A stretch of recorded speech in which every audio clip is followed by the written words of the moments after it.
Hi everyone, কেমন আছেন সবাই? আশা করছি সবাই অনেক বেশি ভালো আছেন। তো এতদিন তো আমি পরপর অনেক টিউটোরিয়াল ভিডিও দেখিয়েছি আপনাদেরকে। তো আজকে একটি ভিন্ন টপিক নিয়ে আসলাম। ভিডিওর থাম্বনেল দেখে অবশ্যই বুঝতে পেরেছেন, আজকে দেখাবো কম্পিউটারে 5টি দারুণ টিপস। এই টিপস গুলো যারা একদম নতুন তাদের জন্য তো ভীষণ কার্যকরী হবে, এবং যারা অ্যাডভান্স লেভেলে আছেন, কম্পিউটার ইউজ করতেছেন, আমি মনে করি অনেকেই এই টিপস গুলা সম্পর্কে অজ্ঞাত, অনেকেই জানেন না। ঠিক আছে, তো আমি যে 5টা টিপস দেখাবো, এই টিপসের মাধ্যমে আপনারা দৈনন্দিন জীবনে যখন অফিসে বলেন বা যে কোনো ক্ষেত্রে কম্পিউটার ইউজের ক্ষেত্রে বলেন, আপনারা এই 5টা টিপস যদি কাজে লাগান তাহলে দ্রুত কাজ করতে পারবেন। ঠিক আছে, সময় বাঁচাতে পারবেন, এবং একটা কাজ আপনার বারবার করতে হবে না, রিপিট করতে হবে না, আপনি জাস্ট শর্টকাটের মাধ্যমে খুব দ্রুত কাজ করে ফেলতে পারবেন। তো কথা না বাড়িয়ে সরাসরি চলে যাব মূল পর্বে। ওকে। তো আমাদের অনেক সময় আমরা যখন কোনো কিছু লিখি, সেক্ষেত্রে আমাদের হচ্ছে কপি পেস্ট করতে হয় বারবার। ঠিক আছে, আমাদের কপি পেস্টের কাজটা একবার কপি করলাম, তারপরে যতটুকু কপি হবে, আপনি লাস্ট যতটুকু কপি করলেন ততটুকু কিন্তু পেস্ট হবে। আপনি পুরোটা যদি কপি করেন তাহলে ওইটা পেস্ট হবে, বারবার কপি করলে ওইটা জাস্ট পেস্ট হবে। ঠিক আছে, আমি বোঝাতে পারছি? এখন আমি প্র্যাকটিক্যালি দেখাবো কপি পেস্টের ক্ষেত্রে কি কাজটা দ্রুত করা যায়। ঠিক আছে, আমি হচ্ছে একটি ধরেন এখানে টেক্সট ওপেন করে নিলাম, টেক্সট ডকুমেন্ট। ঠিক আছে, এখানে আমি পেস্ট করব। তো ধরেন আমি একটা জিনিস এখানে পেস্ট করলাম, যেটা আমার কপি করা ছিল সেটা আমি এখানে পেস্ট করলাম। এখন বারবার কিন্তু এটাই পেস্ট হবে। ঠিক আছে, আমি ধরেন একটা ক্রোম ব্রাউজারে যাই। ক্রোম ব্রাউজারে যাওয়ার পরে ধরেন আমি কম্পিউটার বেসিক লিখে এখানে সার্চ করেছি। ধরেন আমি এই যে জিনিসটা এখানে আছে, এটা থেকে আমি ধরেন এই যে এতটুকু আমি কপি করলাম। ধরেন কথার কথা এতটুকু কপি করলাম। তারপরে ধরেন আমি এতটুকু আমার কপি করা দরকার, মাঝখানে টুক বাদ দিয়ে আমি এতটুকু কপি করলাম আবার। ঠিক আছে, দেন আমার আবার দরকার এতটুকু কপি করা। এখন আমি এই যে 3বার, সরি আমি আবার দেখাই, এই যে আমি 3বার কপি করলাম, আমার কাছে কোনটা পেস্ট হবে আমি দেখাই। এক মিনিট, এই যে এখানে আসলাম আমি।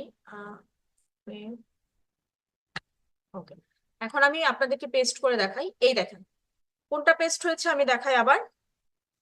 একদম লাস্টে যে কপিটা করেছি সেটা আমি, এই যে প্রথমে যেটা কপি করলাম তারপরে সেকেন্ড লাইন যেটা কপি করলাম সেটা কিন্তু হয় নাই, কিন্তু আমার একসাথে আমি কপি করতে পারলাম না। ঠিক আছে, একটা একটা করে আমাকে লাইন কপি করতে হলো, আমি আমার মন মতো ইচ্ছে মতো কপি করতে পারলাম না। কিন্তু এটাই আপনি শর্টকাটে করতে পারবেন, আপনি যতগুলা কপি করেছেন সবগুলা দেখতে পারবেন। ঠিক আছে, আপনার মন মতো এখানে ইউজ করতে পারবেন। তো কিভাবে সেটা করবেন আমি বলে দিই। সেটা হচ্ছে কিবোর্ড শর্টকাটের মাধ্যমে করবেন। ঠিক আছে, তো প্রথমে উইন্ডোজ ভি প্রেস করবেন। উইন্ডোজ ভি প্রেস করার পরে এখানে দেখেন ক্লিপবোর্ড চলে আসছে। এই ক্লিপবোর্ডে আমি এতক্ষণ যা যা কপি করা ছিল আমার, এই যে দেখেন যা যা কপি করা ছিল সব কিন্তু পেস্ট হয়ে গেছে।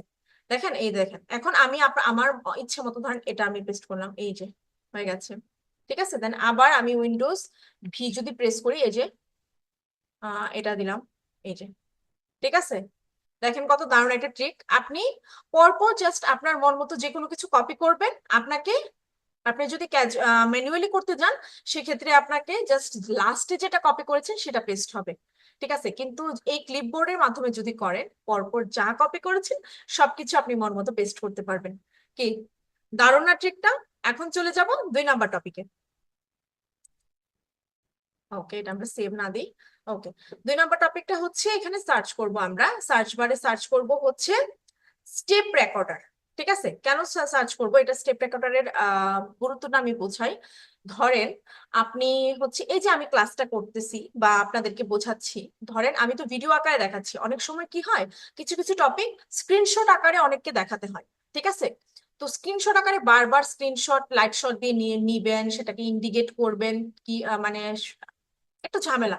ঠিক আছে, কিন্তু শর্টকাট একটা হচ্ছে ইউজের মাধ্যমে, শর্টকাট ইউজের মাধ্যমে আপনারা খুব দ্রুত এই কাজগুলো করতে পারবেন। কিভাবে আমি এখন প্র্যাকটিক্যালে দেখাই। ধরেন আমি হচ্ছে এখানে সার্চ বারে সার্চ করব স্টেপ রেকর্ডার। আপনারা কি লিখে সার্চ করবেন? Step recorder. আমি সবকিছু হচ্ছে আমার ডেসক্রিপশনে লিখে দিব, আজকে কি কি আমি ইউজ করলাম সবকিছু শর্টকাট হিসেবে, এবং ডেসক্রিপশনে সবকিছু দেওয়া থাকবে। আপনারা যদি ফুল ভিডিওটা আমি অনুরোধ করবো দেখার জন্য, ফুল ভিডিওটা দেখলে অবশ্যই বুঝতে পারবেন। এবং পরবর্তীতে যখন ভিডিও দেখে যদি আপনারা প্রবলেম হয়, ভিডিওর মধ্যে আমি লিখে দিব এবং ডিসক্রিপশনও লিখে দিব, ঠিক আছে? তো আমরা এখানে সার্চ বারে গিয়ে সার্চ করব স্টেপ রেকর্ডার। এখানে সার্চ করার পরে এই দেখেন এটা হচ্ছে এখানে ওপেন হয়েছে, ঠিক আছে? এখন আমি যা যা করব এই স্টেপ রেকর্ডার সেটা রেকর্ড করবে স্ক্রিনশট আকারে। দেখেন কিভাবে, আমি স্টার্ট রেকর্ডে ক্লিক করলাম। এখন আমি এটাকে মিনিমাইজ করে দিই। দেওয়ার পরে আমি ওয়ার্ডে যাব। ওয়ার্ডে যাওয়ার পরে আমি ধরেন এখানে আহ কিভাবে ছবি ইনসার্ট করতে হয় এমএস ওয়ার্ডে সেটা আমি কাউকে দেখাবো, বোঝাবো। তো আমি চলে যাব ইনসার্টে, ইনসার্ট থেকে পিকচারে, পিকচার থেকে হচ্ছে আমি চলে যাব আমাদের ডাউনলোডে, ঠিক আছে? ডাউনলোডে যাওয়ার পরে দেখেন আমি জাস্ট এমনিতে র্যান্ডম একটা ছবি এঁকে দেখাই। আচ্ছা ওয়েট, এখন text then in front of text. এখন আমি এটাকে নড়াচড়া করতে পারবো, যা যা করতেছি সব কিন্তু স্ট্র্যাপ রেকর্ডার হচ্ছে রেকর্ড করতেছে। ওকে, এতটুকু আমার কমপ্লিট। আমার যা যা দেখানো দরকার আমি দেখিয়ে দিলাম। ওকে, এখন আমি দেখেন এটা নিচে চলে আসছে। এখন আমি এটাকে এই যে দেখেন এখন স্টপ করব, ঠিক আছে? স্টপ করার পরে এরকম একটা ইন্টারফেস আসবে। এখন আপনার মনে হচ্ছে যে এখানে তো লেখা, স্ক্রিনশট কই?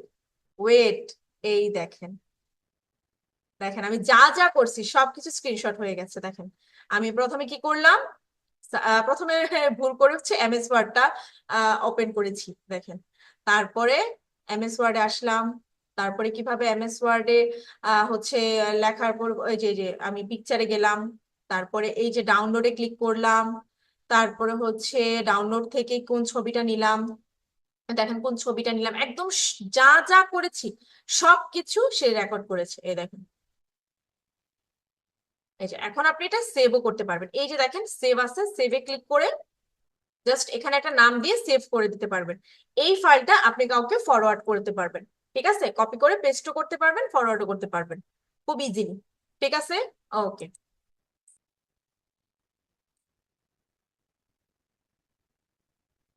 এখন দেখাবো নাম্বার 3। ওকে, আমরা হচ্ছে ধরেন অনেক সময় কি হয়, যারা ল্যাপটপ ইউজার বা হচ্ছে কম্পিউটার যারা বেশি টাইপিং করেন তাদের অনেক সময় কি হয়, কিবোর্ড নষ্ট হয়ে যায় বা কোনো বাটন কাজ করতেছে না, বা কোনো একটা কারণবশত আমরা কিবোর্ডটা ইউজ করতে পারতেছি না, ধরে নিলাম, ঠিক আছে? সেক্ষেত্রে আমরা কিন্তু অন স্ক্রিন কিবোর্ড ইউজ করতে পারি। অন স্ক্রিন কিবোর্ড, দারুণ না ব্যাপারটা? কিভাবে? আমরা এখানে দেখেন আমি সার্চ করেছি সেজন্য আমার সার্চ বারে চলে আসছে। আপনারা এখানে অন স্ক্রিন কিবোর্ড অথবা কিবোর্ড লিখে সার্চ করলেও চলে আসবে। এটাতে ক্লিক করবেন, ক্লিক করার পর এই দেখেন, এই যে দেখেন, ঠিক আছে? এখন আমি দেখাই আপনাদেরকে। ধরেন আমি এমএস ওয়ার্ডটা এখানে ওপেন করলাম, এমএস ওয়ার্ড ওপেন করার পরে এটাকে কেটে দিই। ওকে, আমি এন্টার প্রেস করে নিচে আসি। এখন আমি ধরেন আমি আমার নামটা লিখবো, I B E D I T A space, যা যা দরকার এই যে দেখেন যা যা দরকার এখানে কিন্তু কিবোর্ডে চলে আসছে, ঠিক আছে? ডিলিট প্রেস করে ডিলিটও করতে পারবেন, এন্টার প্রেস করতে পারবেন, শিফট, এই যে এন্টার প্রেস করে নিচে আসবে। তারপরে ক্যাপস লক আছে, ক্যাপস লক দেওয়া থাকলে এই যে সব, আমার ক্যাপস লক অন ছিল, ক্যাপস লক দেওয়া থাকলে সবগুলো মানে ক্যাপিটাল লেটার হবে। আপনি অফ করে আপনার ইচ্ছে মতো এখানে টাইপিং করতে পারবেন। ওকে, অন স্ক্রিন টাইপিং করতে পারবেন এবং টাইপিং স্পিড অনেকে এভাবে লিখতে পারে না, ঠিক আছে? নিচে তাকায় তাকায় নিয়ে লিখতে অনেকে প্রবলেম হয়, সেক্ষেত্রে আপনি অন স্ক্রিন যদি কিবোর্ডটা ইউজ করে টাইপিং করেন আপনার টাইপিং স্পিডও বাড়বে। আপনার হচ্ছে আহ যে কোনো কাজের ক্ষেত্রে আপনি যদি কিবোর্ড আপনার নষ্টও হয়ে যায় আপনি কিন্তু টাইপিংও করতে পারবেন, ঠিক আছে? আপনার কাজটা স্টপ হবে না। ওকে, আচ্ছা, অনেক সময় কি হয় আমরা যারা অফিসে কম্পিউটার ইউজ করি অনেক সময় একটা কম্পিউটার বিভিন্ন জন ইউজ করে, ঠিক আছে? তো ধরেন আমি যখন কাজ করি কম্পিউটারে তখন আমার ধরেন এখানে এই যে এই ট্যাব গুলো ওপেন করা, আমার এখানে ওয়ার্ড, ওয়ার্ড পাওয়ার পয়েন্ট এগুলো হচ্ছে ওপেন করা, ঠিক আছে? এগুলো হচ্ছে ওপেন করা। ধরেন, আচ্ছা ওয়েট একটা মিনিট, এগুলো আমি মিনিমাইজ করে দিয়েছি। ধরেন আমি আমার কাজটা রানিং, ঠিক আছে? আমার কাজ রানিং, এখন আরেকজন এসে বললো আমি খুব ইম্পর্টেন্ট কিছু করব, বা আপনার কোনো ফ্রেন্ড সার্কেল এসে বললো যে আমি তোর কম্পিউটার ইউজ করব বা কিছু একটা করবো, ঠিক আছে? তো আপনার যে আপনি যে কাজগুলো রানিং করতেছেন এখন এগুলাকে কেটে আবার ওনাকে উইন্ডোজটা দিলে উনি আবার আপনাকে ওপেন করতে হবে, বা উনি যখন কাজ করবেন তখন আপনার কাজগুলো এলোমেলো হয়ে যাবে, ঠিক আছে। কিন্তু আপনি যদি ওনাকে নতুন একটা উইন্ডোজ ক্রিয়েট করে দেন, সেক্ষেত্রে কিন্তু আপনার প্রিভিয়াস যে কাজগুলো সেগুলো ঠিক থাকবে। ঠিক আছে, সেটা কিভাবে? আমরা হচ্ছে শর্টকাটের মাধ্যমে সেটা ব্যবহার করব। শর্টকাটের মাধ্যমে সেটা ব্যবহার করব কি, টাস্ক ভিউতে আপনি টাস্ক ভিউর মধ্যে যদি আপনি হচ্ছে উইন্ডোজ ট্যাব ক্লিক করেন, দেখেন আপনি কিন্তু এখানে প্রিভিয়াস কাজের অনেক মানে আপনি কি কি আগে ওপেন করেছেন সবকিছু এখানে চলে আসবে। ঠিক আছে, কি কি ইউজ করেছেন সবকিছু এখানে চলে আসবে। ওকে, এখানে এটা হচ্ছে ডেস্কটপ 1। এখন যদি আপনি ডেস্কটপ 2টা ওপেন করে দেন, এখন উনি অনায়াসে এখান থেকে কাজ করতে পারবেন। এটা হচ্ছে আমার।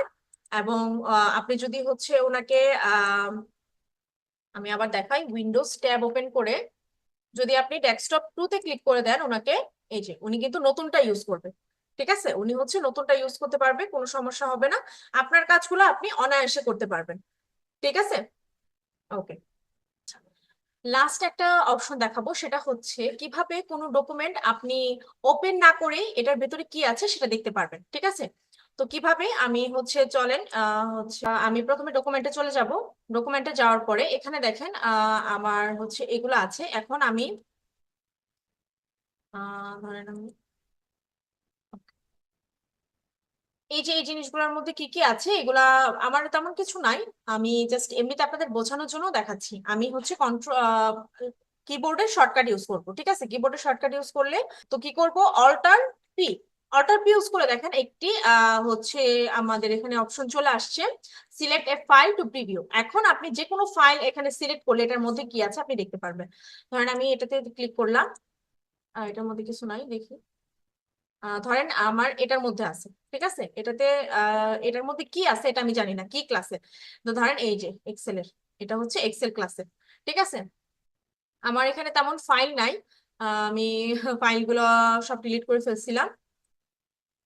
আপনাদের এখানে ফাইল থাকলে আপনারা হচ্ছে অনায়াসে এখানে প্রিভিউতে দেখতে পারবেন। ঠিক আছে, তো এই 5টি টপিক কেমন লাগলো আপনাদের? আশা করছি এই 5টি টপিক যদি আপনারা দৈনন্দিন জীবনে হচ্ছে যখন কম্পিউটার ইউজ করবেন তখন কাজে লাগাবেন, অবশ্যই আপনাদের কাজটা আরো সহজ হয়ে যাবে। তো আজকের ভিডিওটি কেমন লাগলো অবশ্যই কিন্তু কমেন্ট করে জানাবেন, এবং পরবর্তীতে আমি চেষ্টা করব এরকম টুকটাক দুর্দান্ত টিপস আপনাদের জন্য নিয়ে আসার জন্য। ততক্ষণ পর্যন্ত সবাই ভালো থাকবেন, সুস্থ থাকবেন। ধন্যবাদ সবাইকে।